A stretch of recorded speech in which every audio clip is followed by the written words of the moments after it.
Welcome in this video about the great Spherical Voronoi paper related to 3D Gaussian splatting.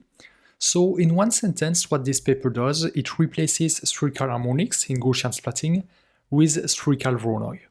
So what they say that spherical harmonics fails to represent high frequency functions, and therefore it impacts the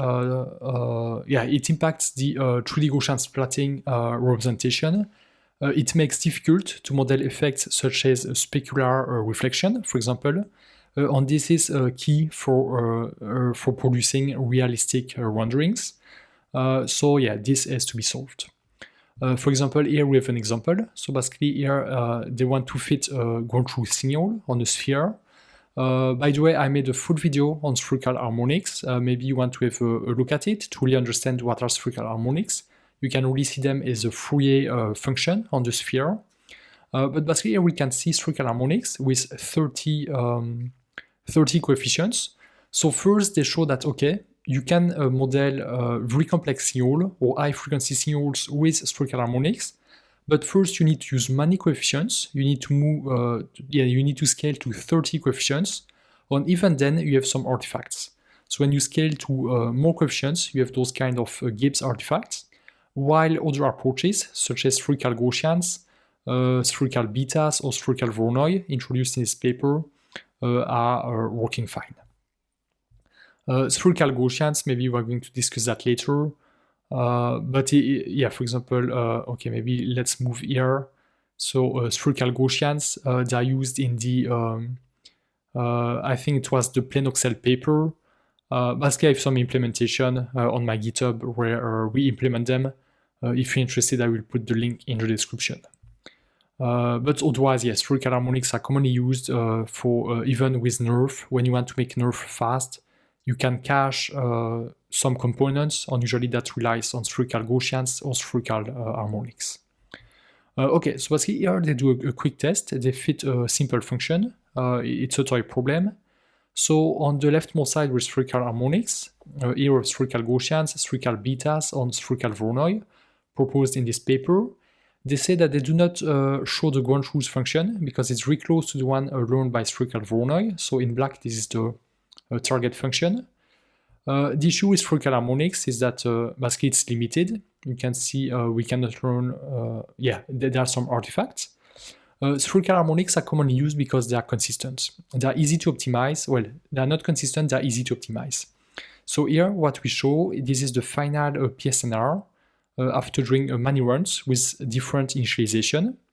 So spherical harmonics are easy to optimize.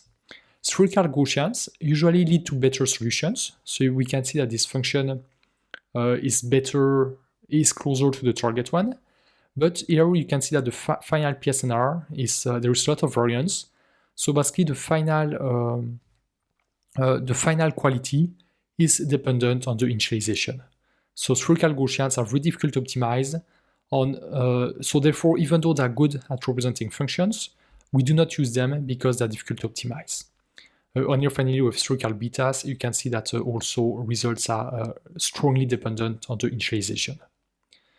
Okay, so maybe we can go into the maths. So basically, that's all the model spherical Voronoi. Okay, maybe a bit similar to spherical harmonics. Equation 1. Again, I've detailed all this equation in one of my videos. You can have a look at it. I will put the link in the description. But basically, we have a weighted sum of values. So basically, these are the we have a set of sites. We're going to come back to that later on the associated function values. On basically, by the end, the final function value, the function evaluation, is a weighted sum of those site components. On basically, the weight is computed using a softmax function between the input direction, so theta and phi, on site values, site directions. So basically, it's represented with a set of sites. For each site, we have some values. And basically, we can evaluate the weight given an input direction using this softmax. And then basically, when we have the weights, we can generate or compute this weighted sum. There is an extra parameter, the temperature parameter. It can either be hyperparameter, or we can also learn it per site. So basically here, figure 5, we have a visualization of those sites. So we have a set of sites. On basically, the final function is a weighted sum of all those sites.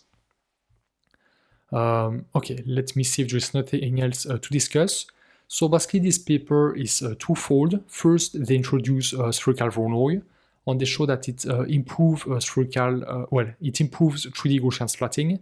On the other part of the paper that we're not going to discuss here, it's about handling reflection with 3D Gaussian splatting. It's a difficult task to reconstruct very highly reflective surfaces. So basically in this task, in this paper, leveraging spherical Voronoi, they improve reconstruction of reflective objects. But here, they just have a look at standard 3D GS scene, so non-reflective scenes. On basically, they improve Gaussian splatting by just replacing spherical harmonics with spherical Voronoi. There is no trade-off because the memory usage is exactly the same.